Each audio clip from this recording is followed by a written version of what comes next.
আমার আল্লাহ তাআলা জান্নাতি আর জাহান্নামীদেরকে একরকম বলে না।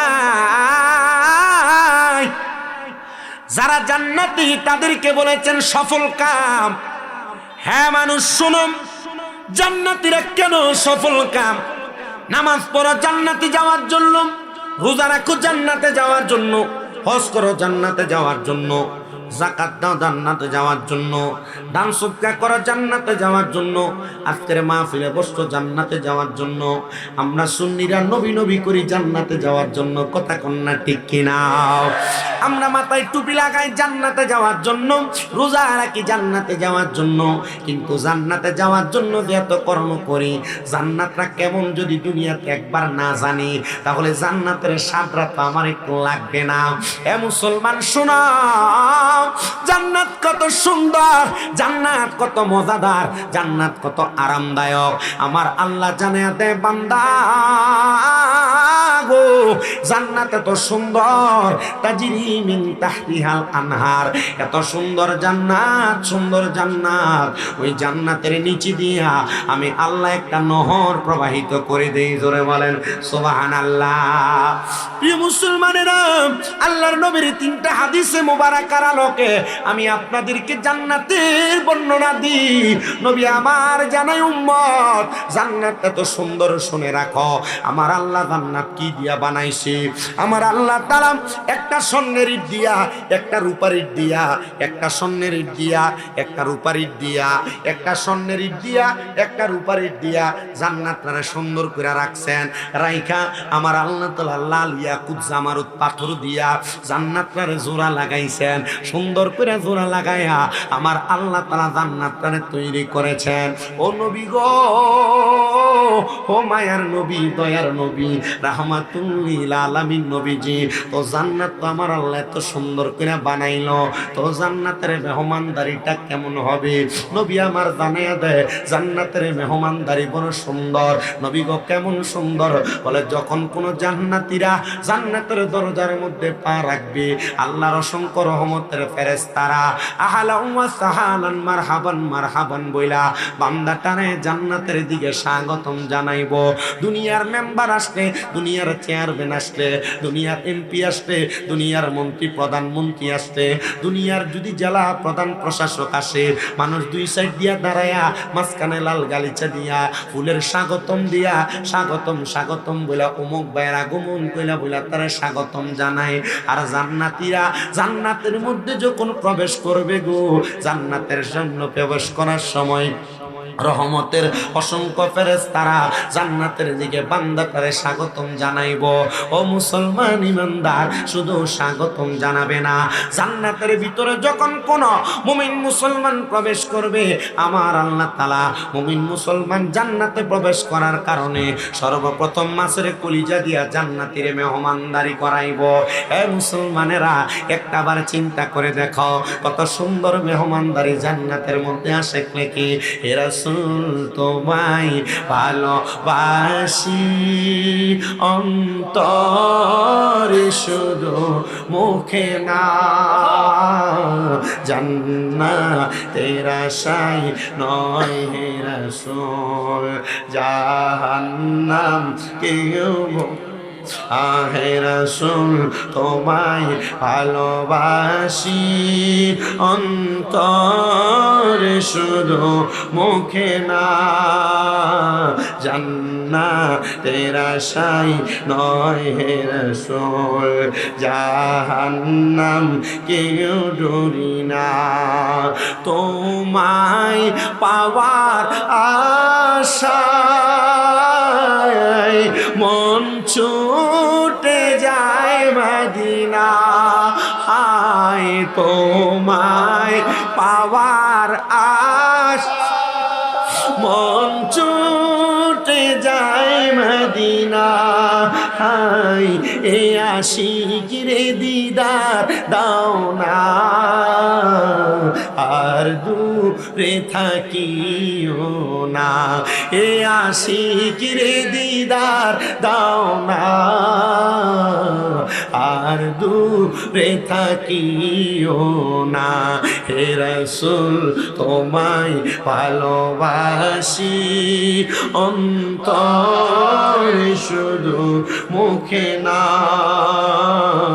জান্নাতের আশায় নয় হে রাসূল, জাহান্নাম কেউ ডরি না।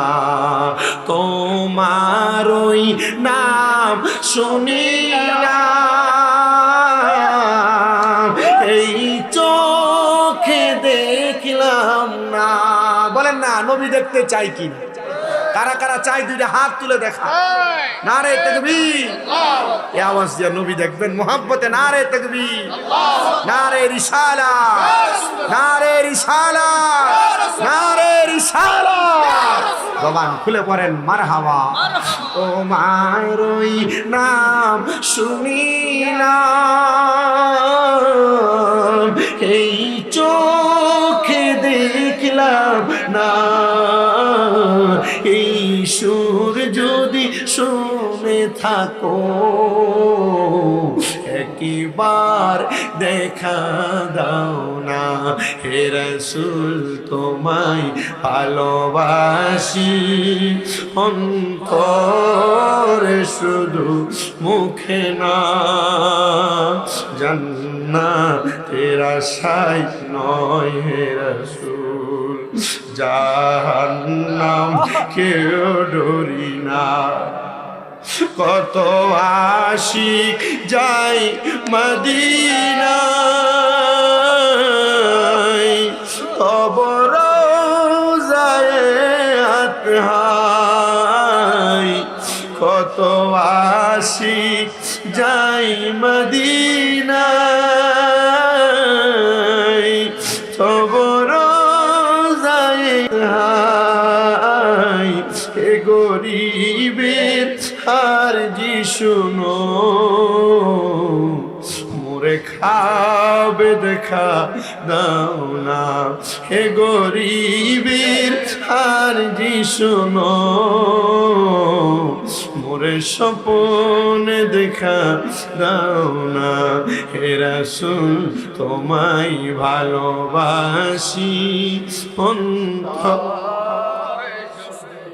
মুখে না, জান্নাতের আশায় নয় হে রাসূল, জাহান্নাম কেউ ডরি। এ আমার কাজীর কাফেলার প্রিয় মুসলমান গো, আমরা সুন্নিদের একটা দোষ আছে, আমরা সুন্নিরা নাকি শুধু নবী নবী করি। কথা কন না ঠিক কিনা? সুন্নি মুসলমান কেন নবী নবী করি? এই প্রশ্ন যদি তুমি আমাকে বলো, সুন্নি যুবকেরা যদি তোমরা আমারে বলো, শামীম রাজা সুন্নিরা কেন নবী নবী করে, কেন কাজীর কাপের যুবকেরা এলাকাবাসীরা মিলাদুন নবীর মাহফিল সাজাইছে নবী নবী করতেছে, এটার উত্তর হবে একটা, যখন আমার আল্লাহ নবীর নূর মুবারক বানাইছে, আমার নবীর নূর মুবারক তখন উম্মত উম্মত করছে। যখন আমার নবীজি আলমে আরোহার মধ্যে ছিল তখন উম্মত উম্মত করছে। যখন আমার নবীজি মায়ের গর্ভের মধ্যে ছিল তখন উম্মত উম্মত করেছে। যখন আমার নবী দুনিয়াতে 570 খ্রিস্টাব্দে 12 রবিউল আউয়ালে নবী দুনিয়াতে আগমন করছে, সাজদায় পুরা উম্মত উম্মত করেছে। 63 সাল জিন্দেগি নবী আমার উম্মত উম্মত করেছে। রওজা মুবারকে যাওয়ার পর নবী আমার উম্মত উম্মত এখনো করতেছে, কিয়ামত রাত পর্যন্ত করবে। হাসরের ময়দানে নবী আমার উম্মত উম্মত করে, আমার নবী উম্মত উম্মত করবে। নবীর একটা উম্মত যদি জাহান্নামে থাকে আমার নবী তখনও উম্মত উম্মত করবে। এই জন্য আমরা সুন্নিরা নবী নবী করি। এটা আমাদের যদি দোষ হয় দোষ হোক, আমরা সুন্নিরা যেই নবী উম্মত উম্মত করে ওই নবীর জন্য নবী নবী করবো না। কি তোর আর বাপের নাম কইব? কথা কন্যা ঠিক কিনা?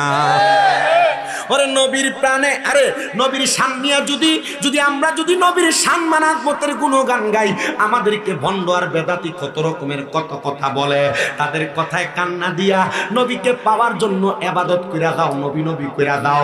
দেখবা দুনিয়া আখেরাত কবর হাসর মিজান ফুলসিরাত সব তোমার একবারে কামালিয়ত অর্জন হয়ে যাবে। এ প্রিয় মুসলমান ইমানদারেরা, আমি শুধু জান্নাতের বর্ণনা তোমাদের কাছে দিতেছিলাম। জান্নাতে তো সুন্দর, জান্নাতীরা জান্নাতে যখন প্রবেশ করবে, জান্নাতের মধ্যে প্রবেশ করার সাথে সাথে জান্নাতীদেরকে আমার আল্লাহ তাআলা সর্বপ্রথম ফেরেশতাদের মাধ্যমে জান্নাতীদেরকে এমন একটা মেহমানদারি করবে, মাসরে কলিজা দিয়া মেহমানদারি করাবে। জান্নাতে প্রবেশ করার পরে জান্নাতের মধ্যে যখন যাবে, ওই বান্দাটা মনে মনে যে খাবারের কথা চিন্তা করবে, ডাইরেক্ট আমার আল্লাহ তাআলা জান্নাতে ওই খাবারের ব্যবস্থা করে দিবে। এক একটা জান্নাতি বান্দার জন্য আমার আল্লাহ তাআলা এক একটা জান্নাতি নিয়ামতের ব্যবস্থা করবে।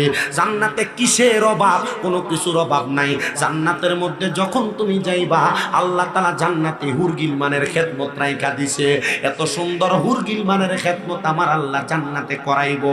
যে হুর তোমার খেদমত করবে, ওই হুরগুলার চেহারা এত সুন্দর হবে, চেহারা এত নুরানি হবে, তাদের শরীর এত সুন্দর হবে, দুনিয়ার মেয়েদের পাগল পারা হয়া তোমরা তো তোমাদের জীবন যৌবন শেষ করে দাও। না না না, জান্নাতের হুরগিলমানরা এত সুন্দর হবে, এত সুন্দর হবে। নবী আমার জানায়া দেয়, এক একটা জান্নাতি হুরের 70 পাটওয়ালা এক একটা কাপড় পরানো হবে। ওই 70 পাটওয়ালা কাপড়ের ভিতর দিয়া জান্নাতি হুরের সৌন্দর্য দেখা যাবে। শুধু সৌন্দর্য দেখা যাবে না, হুরের শরীরের গোশতের উপর দিয়া হুরের শরীরের ভিতরে যে হাড্ডি আছে, ওই হাড্ডিটা পর্যন্ত দেখা যাবে। হাড্ডির ভিতরে যেই মজি আছে, জান্নাতি হুরের ওই হাড্ডির ভিতরের মজি দেখা যাবে। ইয়া রাসূলুল্লাহ, নবী ও মায়ার নবী গো, ওই জান্নাতি হুরের খেদমত কারা পাবে? বলে যারা নামাজি। আর সামনে যে রমজান মাস আসে, রমজানের রোজাগুলা যারা রাখবে, রমজানের ইফতার যারা করবে, কাউকে করাবে, রমজানের তারাবিগুলা যারা পড়বে, রমজান মাসের শেষ 10 দিনে লাইলাতুল কদর তালাশ করবে, ইতিকাফ করবে, রমজান মাসের পবিত্রতা অর্জন করবে, আমার আল্লাহ তাআলা তাদেরকে জান্নাতের হুরের খেদমত দিয়া দিব। এ মুসলমান ইমানদার, কিন্তু তুমি তো জান্নাতের হুরের পাগল হও না, দুনিয়ার বেডির পাগল হও, দুনিয়ার মাইয়ার পাগল হও। চেহারা যত সুন্দর হোক না কেন, যৌবনের তাড়নায় পইরা তুমি পীড়িতের সম্পর্কের মধ্যে লিপ্ত হয়ে যাও। আমার অন্তরে বড় কষ্ট হয়েছে, বড় রক্তক্ষরণ হয়েছে। আমি ফেসবুকের ভিতরে গতকালকে মাদারীপুর জেলাতে মাহফিল ছিল, কইরা আসার সময় যখন পদ্মা সেতুতে উঠতেছি, এমন টাইমে আমার সামনে একটা ভিডিও আসছে। একটা মেয়ে তার বাচ্চাটারে কুলের মধ্যে নিয়ে, স্বামী তাকে বিদেশে, 2 বাচ্চার মা, একটা ছেলের সাথে ধরা খাওয়ার কারণে বেডিরে বারবার প্রশ্ন করে, এ বেডি তুই কি তোর স্বামীর সাথে সংসার করবি না? 2টা বাচ্চার দিকে তাকায়া কয়, না না না, যেহেতু ধরায় খায়া গেছি, তার সঙ্গে আমি বিবাহ বসতে রাজি। এ দুনিয়ার মানুষরা, যেই মেয়েটা নিজের স্বামী আছে, 2টা সন্তান থাকার পরেও অন্য ছেলেকে পছন্দ করে তার সঙ্গে চইলা যাইতে চায়, আমি চিন্তা করলাম ওই মেয়েটা কেমন প্রজাতির মাইয়া। এ দুনিয়ার মানুষরা, এ দুনিয়ার মুসলমান ইমানদার, শুনো শুনো, এই সম্পর্কটার কারণে আমার আল্লাহ তাআলা তাদেরকে জাহান্নামী বানায়া দিবে, জাহান্নামী বানায়া দিবে। কত প্রবাসীরা বিদেশ থেকে ফোন দিয়া দিয়া মাঝে মাঝে বিচার দেয়, হুজুর প্রবাসীদের বউদেরকে একটু মাঝে মাঝে ওয়াজ করে হেদায়েত করবেন। হুজুর প্রবাসীদের বউ বেশিরভাগ তাদের কথা শুনতে চায় না। হুজুর আমরা প্রবাসী মানুষ, বিদেশে তাইকা আমাদের বউরে কত বুঝানো বুঝায়, আমাদের স্ত্রীরা আমাদের কথা না শুনে রাস্তায় বের হয়ে যায়। আমাদের স্ত্রীদেরকে যদি বলি বাজারে যাও না, মার্কেটে যাও না, ঘুরতে যাও না, আমাদের কথা না শুনে তারা বাজারে বাজারে মার্কেটে মার্কেটে ঘুরে বেড়ায়। বহু প্রবাসীরা বিচার দেয়, হুজুর দুনিয়াতে স্ত্রীর কাছে আমাদের প্রশান্তি, আমার স্ত্রী যদি আমার সঙ্গে একটু সুন্দর করে কথা বলে আমার কাছে শান্তি লাগে, কিন্তু আমার স্ত্রী তো আমার কথা শোনে না, আমার কথা ভালো করে বোঝো না, আমি বুঝাইতে চাইলে রাগ করে তাকে ফোন রিসিভ করে না। না না রে, ওই চাঁদপুরের শাহরাস্তির কাজীর কাবেলাকার পর্দার অন্তরালের মা, তোমার স্বামী যদি প্রবাসে থাকে, ঢাকা শহরে আর চট্টগ্রামে বিভিন্ন জায়গায় কাজের কর্মে চলে যায়, তোমার স্বামী তোমার যেমন ভাবে আদেশ করবে তুমি তোমার স্বামীর আদেশটা এমন ভাবে মানবা। যদি স্বামীকে নারাজ দাইকা মারা যাও, খোদার কসম তুমি জাহান্নামী। স্বামীর মনে কষ্ট দিয়া যদি মারা যাও তুমি জাহান্নামী। স্বামীর মনে কষ্ট দিয়া যদি মারা যাও তুমি জাহান্নামী, জাহান্নামী। ও মা, এই জন্য সবার কাছে আমি একটা আবদার জানাই, কখনো তুমি তোমার স্বামীরে কষ্ট দিও না। বড় কষ্টের একটা বিষয়, কুমিল্লার চান্দিনাতে একটা ছেলে আমারে গত বছরই ফোন দিছিল। ফোন দিয়া ফোলাটা কান্দে আর কই, হুজুর আমি একজন কষ্টওয়ালা প্রবাসী। আমি জিগাইলাম, এ প্রবাসী ভাই তোমার মনে কেন এত কষ্ট? কয় হুজুর আমার দুইটা ছেলে সন্তান, একটা 6 বছর আর একটা 7 বছর। হুজুর আমার 6 বছর 7 বছরের ইনকামের যত টাকা আমি সব আমার স্ত্রীর অ্যাকাউন্টে পাঠাইছি। হুজুর আমার স্ত্রীটা গতকালকে আমার 2টা বাচ্চারে ফালাইয়া দিয়া চলে গেছে, কথা বইলা ওই প্রবাসীটা কাঁদতাছে। আমি জিগাইলাম, বউরে বড় ভালোবাসো, মোহাব্বত করো? বলে হ্যাঁ হুজুর মোহাব্বত করি। আমি কই, এই বউয়ের জন্য কেন তুমি কান্না করো? যে বউ তোমার চিন্তা করে নাই, তোমার কামাই করা টাকা পয়সা রক্ত পানি করা টাকা নিয়ে পলায়া গেছে, ওই বউয়ের জন্য কেন কান্দ? ওই প্রবাসীরা কান্দে আর কই, হুজুর আমি আমার স্ত্রীর জন্য কান্দি না, আমি আজকে বিবাহ করলে আমার আরেকটা স্ত্রী আসবে। হুজুর আমার স্ত্রী যদি বিবাহ করে সে তার স্বামী পাবে। হুজুর আমি কান্দি আমার ছোট ছোট 2টা ছেলের জন্য। হুজুর আমি যদি বিবাহ করি আমার ছেলেগুলো এতিমের মতো হয়ে যাবে। সৎ মা কি তারারে আর আগের মতো আদর যত্ন করবি? না না না, করবে না।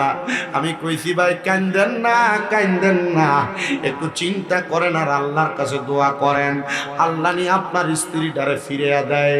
আমি কইছি ভাই তাহাজ্জুদ নামাজ পড়েন, আল্লাহ নিয়ে আপনার স্ত্রীটারে ফিরে দেয়। এই পোলা ঠিক 7 দিন পরে আমারে ফোন দিয়া কান্দে, হুজুর আপনার কথা শুনে তাহাজ্জুদ পড়া পড়া কানছি। আমার বউ এখন আমারে ফোন দিয়া কয় তারে আমি ওই জায়গায় আছে তারে আনার জন্য। আমি জিগাইলাম, কি লাগা তুমি আইবা? আর আমার ঘর থেকে আইবাই যে তো যাইলা কেন?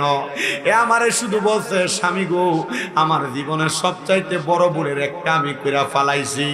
আমি জিগাইলাম, কি ভুল করছে? আপনার স্ত্রী কি জবাব দিছে? হুজুর সে যে নাগরের সাথে পলাইছে, নাগর তার কাছে থাকা 12.5 লাখ টাকা নিয়া তারে ছাইরা দিয়া রুম থেকে কই জানি চলে গেছে। আমি চিন্তা করলাম, একটা প্রবাসীর মনে তো কষ্ট লইয়া বউ ফালে, ওই প্রবাসীটার মনে তো কোনো শান্তি নাই, ওই প্রবাসীটার মনে তো কোনো শান্তি নাই। আবার গতকালকে ফেসবুকে যে সুন্দর একটা লাল কাপড় পরা মাইয়া দেখছেন, ওই মাইয়াটা যে প্রবাসীর স্ত্রী, ওই মাইয়াটা বলতেছে আমার স্বামী আমার কোনো চাহিদা পূরণ করে না। বেডি এমনি খুলা কয় স্বামী কাছে আসা লাগে না, আমার পারিপার্শ্বিক একটু চাহিদা আছে, চাহিদা পূরণ করা লাগে। বউ যদি টিকে রাখতে চাও, তোমরা যারা স্ত্রীকে মারধর করো, স্ত্রীকে গালাগালি করো, স্ত্রীদের ব্যাপারে বাজে বাজে মন্তব্য করে এই ব্যাপারেও সাবধান থাকবা। কারণ আমরা শুধু মহিলাদের দোষ দিলে চলবে না, মাঝে মাঝে আমরা পুরুষ মানুষের দোষও স্বীকার করা লাগবে। একটু থেকে একটু হইলে আমরা বেডির বাপ দাদার নাম তুলে গালি দেই, দেয় না? দেয় না? একটু থেকে একটু হইলে আমরা পুরুষরা মহিলাদের মা বাবার নাম তুলে গালি দেই। একটু থেকে একটু হইলে কানে গালে চটকনা লাগিয়ে দেই। একটু থেকে একটু হইলে চুলের মুড়াই ধরে থাপড়াই। একটু থেকে একটু হইলে তারা বাপ দাদার নাম তুলে গালি দিয়ে তারা বাড়ি থেকে বের করে দেই। কিরে মুসলমান, তুমি কি জানো না তোমার স্ত্রীর কাছে তোমার বড় প্রশান্তি, তোমার স্ত্রীর কাছে তোমার বড় আরাম। জান্নাতের কিছু কিছু স্বাদ আর মজা আমার আল্লাহ তাআলা পুরুষদের জন্য তার স্ত্রীর কাছে দিয়া দিছে। ও পুরুষ মানুষেরা, স্ত্রীদেরকে গালি দিও না, মন্দ কথা বইল না। আমি গত বছর এই ওয়াজগুলা কইরা দিয়া গেছিলাম, তবুও ঘরে আসার পরে এক মহিলা আমার কাছে বিচার দিছে, হুজুর গত বছর তো আমরা বেরিয়ে তেরে বালা কোয়াই কইছেন, হুজুর পুরুষ মানুষরা স্ত্রীদেরকে গালি দেয়, এগুলা কেন বলেন না? আল্লাহর নবী বলে, হে পুরুষের দলেরা, তোমরা তোমাদের স্ত্রীদের মা বাবার নাম তুলে গালি দিও না। নবী গো কেন? আমার নবী, আমি নবী হইলাম মহিলাদের বাবা, আর যদি যদি তুমি তোমার বউরে অমুকের জি কুয়া গালি দাও, তাহলে গালিটা তো যায় নবীর স্ত্রীর উপর আর নবীর উপরে যায় পড়ে। এ মুসলমান, এই জন্য তোমরা তোমাদের স্ত্রীদেরকে গালি দিও না। আমার নবী কয় তোমরা তোমাদের স্ত্রীদের গালের মধ্যে আঘাত করো না। আর আমরা থাপ্পড়টা দিতে গালটা সেই একবারে ঠক্কর করে মারে। না না না মুসলমান, থাপ্পড় মেরো না। নবী আমার কয় তোমাদের স্ত্রীরা তোমাদের কাছে সাময়িক সময়ের মেহমান মাত্র, এই জন্য তোমরা তোমাদের স্ত্রীদেরকে প্রহার করো না। তুমি যে স্ত্রীকে গালি দেওয়ার প্রহার করো, মারো, বেশি শাসন করো, তুমি কি জানো না আমার আল্লাহ তাআলা আদম নবীর বাঁকা হাড় বাম পাথরের এটা দিয়া মহিলাদেরকে বানাইছে। যদি বেশি টাইট দিতে চাও ভাঙ্গা যাবে, আর যদি বেশি ছাড় দিয়া দাও এটা আবার উড়াল পঙ্কি হয়ে যাবে। এই জন্য শালীনতা, সুন্দর কথা, সাবলীল কথার মাধ্যমে যেমনে তুমি বোঝাইতে পারো তোমার স্ত্রীরে, বোঝাইয়া তুমি তোমার ঘরে প্রবেশ করাও, দেখবা তোমার সংসারে বড় শান্তি। আমি বলছিলাম জান্নাতের আরামের কথা, জান্নাতের মজার কথা, জান্নাতের আরাম আর মজা তো বুঝলেন। এবার জান্নাত পাইয়া খুশি হইয়েন না, জাহান্নাম নামক একটা জায়গা আছে। এ মুসলমান, দুনিয়া দুনিয়া কইরা বাড়ি ঘরের পাগল হইয়া একটা টিনের ঘর বানাইলে মাথায় পোকা উইটা থাকে। যদি আমার টিনের ঘরটার বিল্ডিং বানাইতে পারতাম, বিল্ডিং বানানোর পরে মাথায় টেনশন থাকে। যদি সাতওয়ালা একটা বিল্ডিং বানাইতে পারতাম, 2 তলা 3 তলা ফাউন্ডেশন দিতে পারতাম, একটা জায়গা কিনলে আরেকটা জায়গা কিনে টেনশন আইসা যায়। কেন রে, কবরে যাওয়ার সময় তো একটা কানিকোটা মাটিও নিয়ে যাইতে পারবা না। এই জন্য সবার কাছে আবদার জানায়, আল্লাহর নবী জানাইয়া দেয় যে দুনিয়াতে যত বেশি সম্পদের মালিক, আসরের ময়দানে তার তত বেশি হিসাব। এই জন্য দুনিয়ার সম্পদের পাগল না হইয়া, টাকা পয়সা দ্বন্দ্বলতের পাগল না হইয়া আল্লাহ নবীর প্রেমে পাগল হও। আর যদি তুমি দুনিয়ার সম্পদের পাগল হও, কবরে যাওয়ার পরে তুমি এটার কোনো জবাব দিতে পারবা না। আমি এটার উপরে আপনাদেরকে একটা ঘটনা শোনাবো। তার আগে আপনারা একটু জবান খুলে মুহাব্বতে পড়েন। পরের জায়গা পরের জমি, পরের জায়গা পরের জমি, ঘর বানায়া আমি রই, আমি তো সেই ঘরের মালিক নই গো, আমি তো সেই ঘরের মালিক নই। বলো পরের জায়গা পরের জমি, পরের জায়গা মি ঘর বানায়া আমি রই, আমি তো সেই ঘরের মালিক নই রে, আমি তো সেই ঘরখানা যার জমিদারি, আমি পাই না তাগার হুকুম জারি। সেই ঘরখানা যার জমিদারি, আমি পাই না তাগার হুকুম জারি। আমি পাই না জমিদারের দেখা মনের দুঃখ কারে কই, আমি তো সেই ঘরের মালিক নই। বলো পরের জায়গা পরের জমি, পরের জায়গা পরের জমি, ঘর বানায়া আমি রই, আমি তো সেই ঘরের মালিক নই রে, আমি তো সেই। আরে জমিদারের ইচ্ছা মতো যায় না জমি চাষ, তাই তো ফসল ফলে না রে দুঃখ 12 মাস। হাইরে জমিদারের ইচ্ছা মতো দেয় না জমি চাষ, তাই তো ফসল ফলে না রে দুঃখ 12 মাস। আমি খাজনা পাতি সবই দিলাম, তবু জমিন আমার হয় যে নিলাম। আমি খাজনা পাতি সবই দিলাম, তবু জমিন আমার হয় যে নিলাম।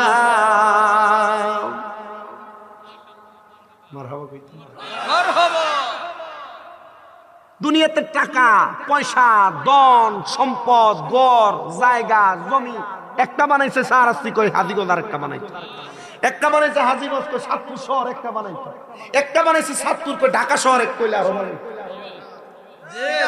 কথা কম না, চাহিদার শেষ নাই। আর আল্লাহ কয় লা ইউকাল্লিফুল্লাহু নাফসান ইল্লা উসআহা, আমি কারোর সাধ্যের বাহিরে কোনো কিছু ছাপাইয়া দেই না। তুমি একটা বাড়িতে থাকার সাধ্য আছে, আল্লাহ তোমার একটা দিব। দুইটা বাড়িতে মালিক হওয়ার সাধ্য আছে, আল্লাহ তোমার দুইটা দিব। তো তুমি পাগল কেন হইয়া যাও? পাগল হইও না, সব সম্পদের হিসাব দেওয়া লাগবে। কিন্তু আমি যদি এক রাইতে 40-50 হাজার কামাই করি, টেনশন তারি একটা লাগতে আর একটা বান্ডিল যদি ইচ্ছা। কালকে মাহফিল কিছু মাদারীপুর, তো মোটামুটি অনেক তাড়াতাড়ি বাইরে আমাদের কুমিল্লার হাইওয়ে পুলিশ অফিসারের বাড়ি মাদারীপুর, রাজৈর থানা, লুমদি গ্রাম। এখানে আল্লাহর ওলির মাজার, যেখানে এক পুকুর আছে বিশাল। কোনো মানুষের কোনো কিছু দরকার হইলে রাত্র যে নামাজ পড়ে 2 রাকাত পুকুরের কাছে কিছু চাইলে আল্লাহ তাআলার কুদরতে পুকুর থেকে সকাল ওই জিনিস পাওয়া যায়। ওইটার পাশে এক মাজারের মাহফিল। আমি গেলাম, ভাই এখন পাওয়া যায় না।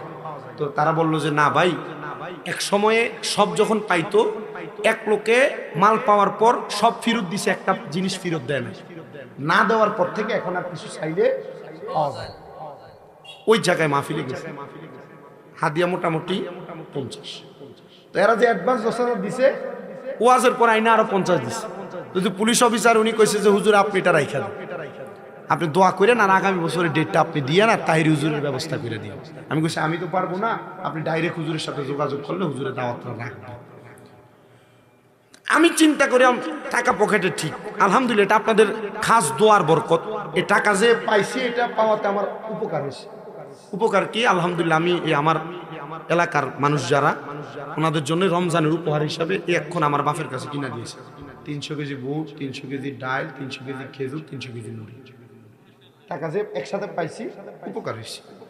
আমার মূল কথা হইল পাওয়ার পর আরো চাহিদা, চিন্তা হিসাবে 50,000 1 লাখ হইলে ভালো হইল। কথা কন না, মাসে 30,000 টাকা বেতন না, 50,000 টাকা ভালো হইল। মাসে 15,000 টাকা বেতন, 20,000 টাকা ভালো হইল।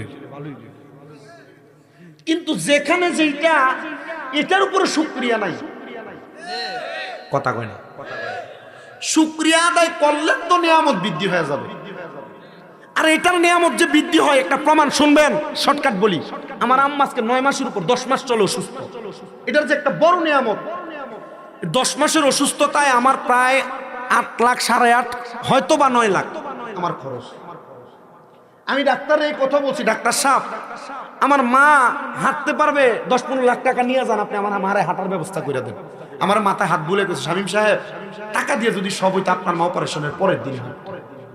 আমি বললাম ঠিক আছে আল্লাহ, আমি নিয়ত করলাম এই টাকাটা আমি রেখে দিলাম, আমার মা যেদিন লাঠি ছাড়া হাঁটবো ওই দিন আমি আমার মারে নিয়ে মক্কা মদিনা যাব। আল্লাহ তুমি দোয়াটা কবুল করো। খোদা কি কসম করে কই, আমার আম্মা জান এই যে অসুস্থ হয়েছে, টাকা যে আমি খরচ করছি, আমার টাকা খরচ হয়েছে যে আমার গায়ে লাগে না। কিন্তু আমার মনে একটা টেনশন আছে রে। আমার আম্মারে আমি অসুস্থ হওয়ার আগে কত হাজারবার কইছি, মা আমার ড্রয়ারের চাবি আপনার কাছে, যখন যা ভাল লাগে টাকা খরচ করে ফেলেন। মা এমন কোনো কাম করেন না যে কামের কারণে ডাক্তারের কাছে যাওয়ার লাগে। ডাক্তারের যে টাকা দিবেন এই টাকা আপনারা খাইলাম। আমি কইছি আমার আম্মারে, কেন ডাক্তারের কাছে যাওয়ার টাকা আমি দিতে পাইলাম, কিন্তু আপনি যে 2 তালা 3 তালা এই পরীক্ষা ওই পরীক্ষা এটা নিয়ে দৌড়াদৌড়ি করবেন, এটা আমার সহ্য হইতো না। আমার আম্মা এখন কান্দে যে ফুতে কইছিল আমার যে টাকা চলে গেছে। আচ্ছা 9 লাখ টাকা আপনার কাছে, আমি এই বয়সে আপনার কাছে কি মনে হয়? বহুত না? আল্লাহর কি অশেষ রহমত, এই সিজনের শুরু দিয়া খরচ হয়েছে। আমি এমনও মাহফিলে গেছি সিলেটে, হাদিয়া 45,000 কথা দিছে। এক মহিলা নিজে আইনা 30,000 টাকা মুখ করে এনে দিয়ে কইছে হুজুর আপনার ওয়াজ যে শুনি ভালো লাগে, এটা আপনি রাখেন। বেডির ফুতে বেডির নাতি সবাই না হাদিয়া দেয়। তা আমি বুঝছি আরে এটা আমার ওয়াজের লেগে দেয় না, ওই যে আমি আমার মারে খেদমত করে এই টাকা পয়সা ব্যয় করছি, আল্লাহ আমার এর লেগে দিতেছে। এখন তো পোলাপান মা বাপরে কষ্ট দেয়, আঘাত দেয়, ধমক দেয়, মারে, ঘর থেকে বাইর করে দেয়, খানা দেয় না, বউ ভাইয়া মা বাপের কথা শোনেন, এমন হয় না? বহুত অহরহর হয়, হয় না? অভাব নাই, একবারে বেশির চাইতে বেশি আছে না? অনেক আছে।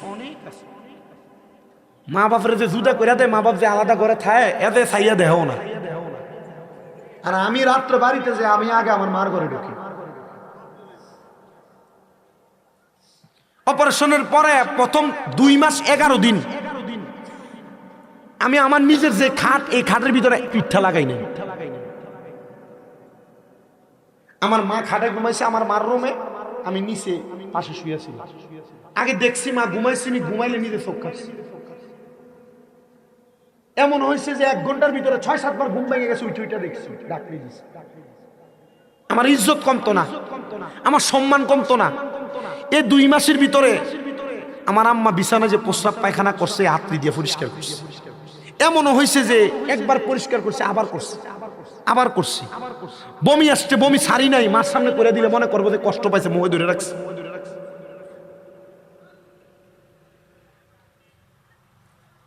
আপনি এই কাজগুলো করে যদি মনিবরে খুশি করেন, টাকা, আরে মিয়া টাকা আপনার পেছনে দৌড়াবে।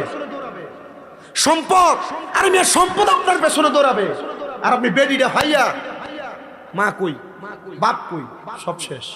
শ্বশুর আব্বু কয়, হ্যাঁ বাহারে কবে বাপ ডাকছে, কই দেখতো না, কথা কয় না।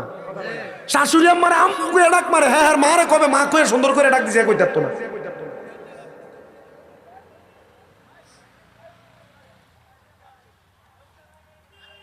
এতটুক কথা মাথায় রাখেন, সম্পদের পিছনে আপনি দৌড়ানো লাগবে না। এই মিয়া আমার কোন এলেম কালাম কিছু আছে? আমি কামেল পরীক্ষা দিচ্ছি ফেকাতে, আমার অনার্স শেষ বাংলায়। আচ্ছা আমার এই এলেম দিয়ে আমার থেকে বড় বড় আলেম আছে না চাঁদপুরে, আমার অতলা টাকা মানুষ কেন দেয়? আমি বুঝছি। আমি ওই যখন ক্লাস 6-7-এ পড়ি, ওয়াজে শুনছিলাম মা বাপের পায়ে চুমা দিলে আল্লাহ জান্নাতের চৌখাটে চুমা দেওয়ার সওয়াব পাওয়া যায়। আমি আইয়া মা বাপের পায়ে চুমা দিছি, বেড়ার ঘর, বাতার বেড়ার ঘর, এখন তো আল্লাহ বিল্ডিং এ রাখে, বাতার বেড়ার ঘর চুমা দিছি আইসা। এরপর থেকে আল্লাহ দাম বাড়াই দিছে, সম্মান বাড়াই দিছে, ইজ্জত বাড়াই দিছে। আচ্ছা আমারে দিলে আপনারে কি আল্লাহ দিতে পারে না? আমার খোদা আর আপনার খোদাতে কোনো পার্থক্য আছে নাকি? কথা কয় না। এই জন্য একটু মোহাব্বতে এই মা বাবার প্রতি একটু নজর দিয়েন। এরা খুশি তো আল্লাহ খুশি।